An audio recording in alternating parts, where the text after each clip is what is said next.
Yeah, this was the piece behind me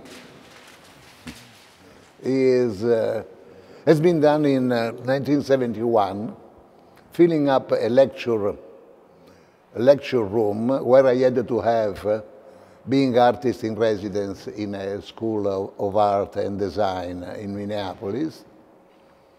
I had to lecture to this citizens of Minneapolis. It was not a lecture just for my students. So Minneapolis is a place that is quite wealthy, with a nice, beautiful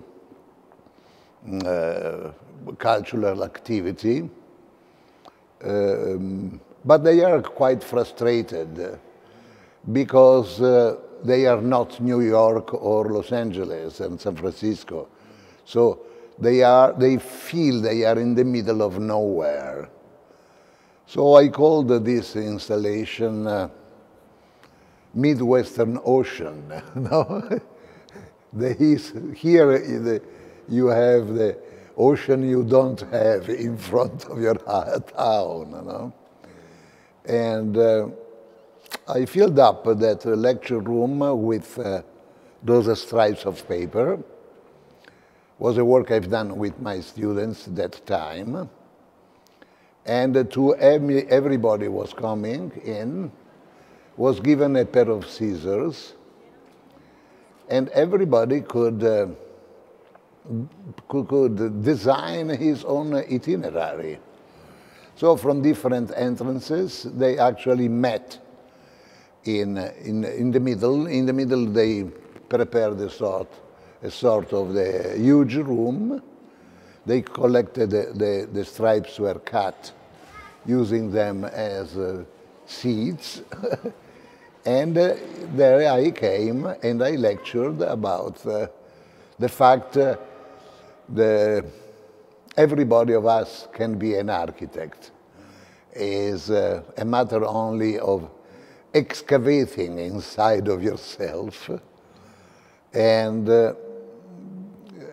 also with a certain courage try to speak your own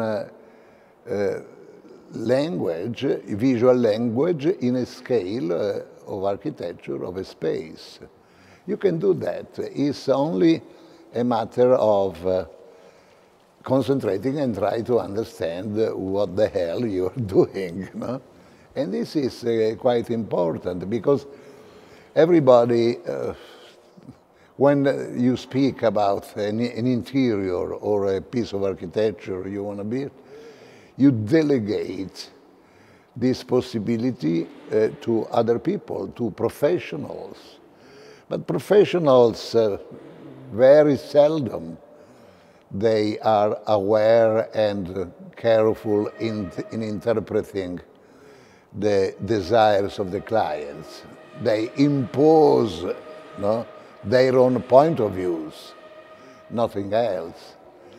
So better if you try to understand what you do also in architectural terms. After all, we all design every morning. We wake up, we choose a particular aspect, we cut the bird, we cut some hair, we change our clothes. Every morning we make a piece of design. We design our physical aspects before to get out from our place. So it's a matter of extending this attitude we practice every morning in a little bit bigger scale, that's all. And so everybody was cutting those stripes and the lecture was done. Actually, I went back to a magazine from Minneapolis in my archive. I discovered that that piece was not done in the first months of 1971, but was done in the beginning of December 1970. And I discovered it from that magazine that covered that event in a few days afterwards. And now they will be done again today, the 29th of March 2016, by the visitors during the opening of this exhibition that the newly appointed director conceived together with the very concerned people that helps him.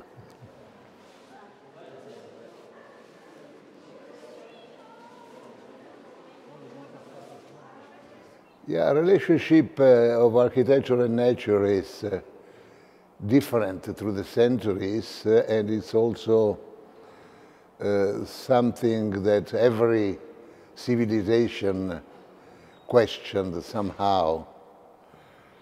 From my point of view, architects are a little bit too much self-conscious. They think their work will stay forever. It will be the monument of them after them. But I think that this is a little too much. I think architecture speaks about decades, maybe millenniums, when the architecture is lucky. Nature speaks about thousands of years, millions of years. Nature changes, maybe, but with times that are much longer than architecture. So architecture can challenge nature, but will never win. Nature is stronger. Nature is wider. Nature is dangerous.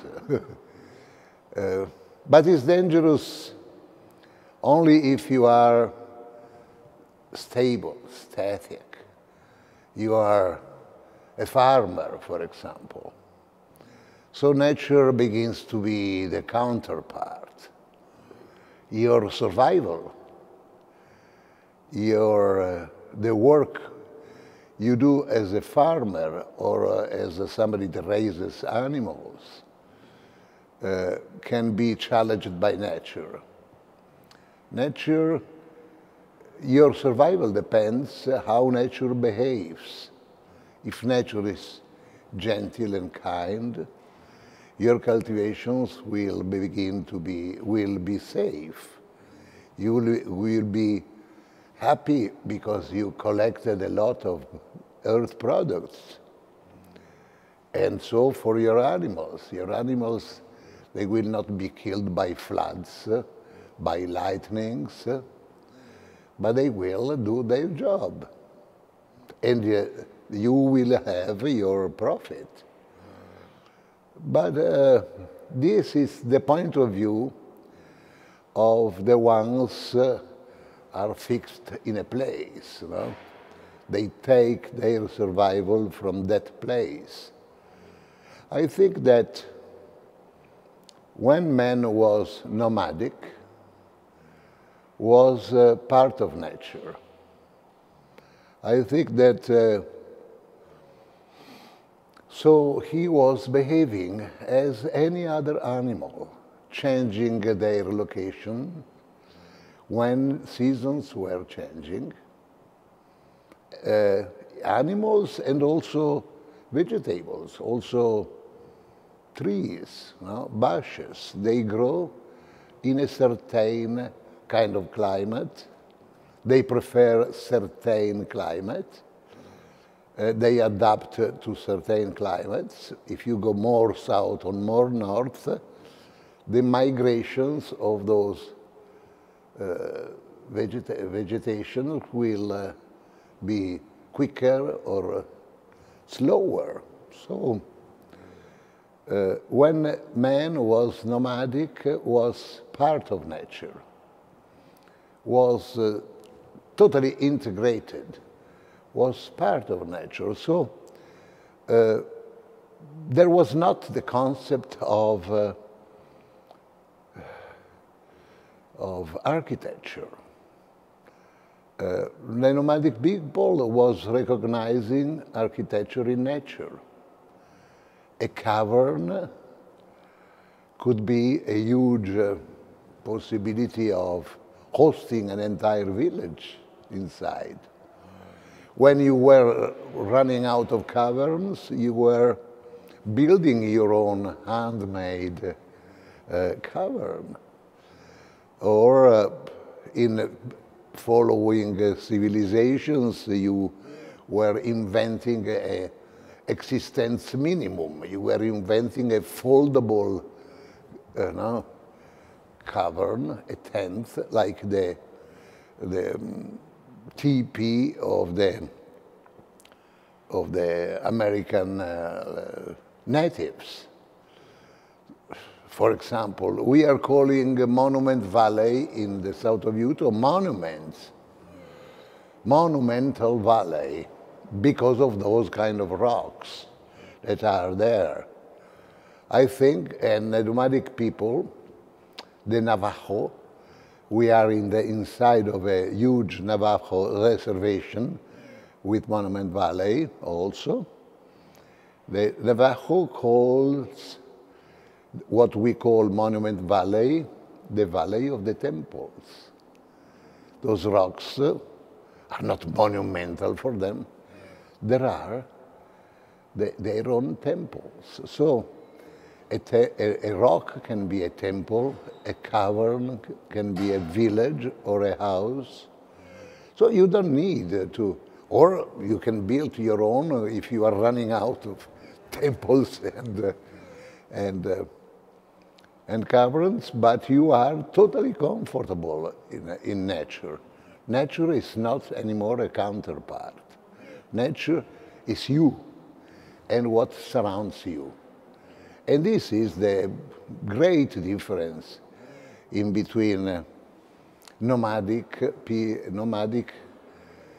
condition and stantial condition. You are dealing with a kind of situation that is in total equilibrium, and you are part of that equilibrium. If you get out from that equilibrium, nature can be your enemy. Nature is something you control through your artificial wall you built.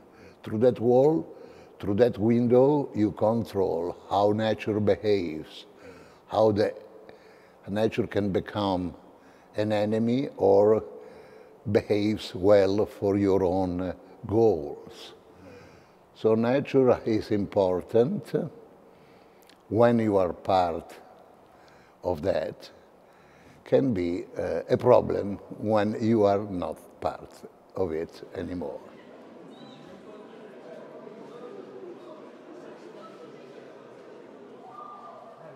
Yeah, and when was the discovery I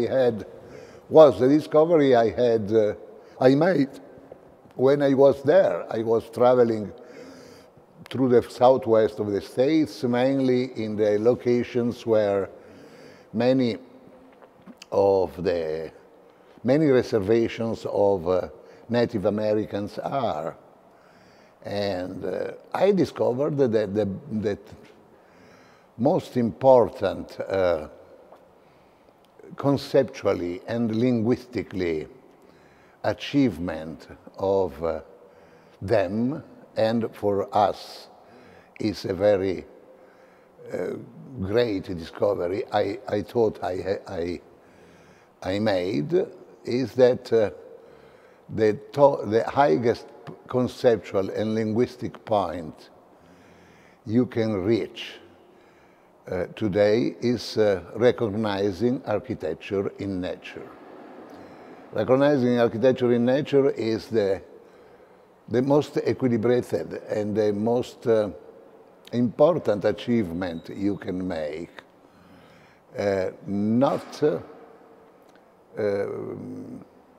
challenging nature, not modifying nature, but discovering that you can be totally comfortable in that condition, and architecture is something that if you really need, you can do, but learning from nature how to behave.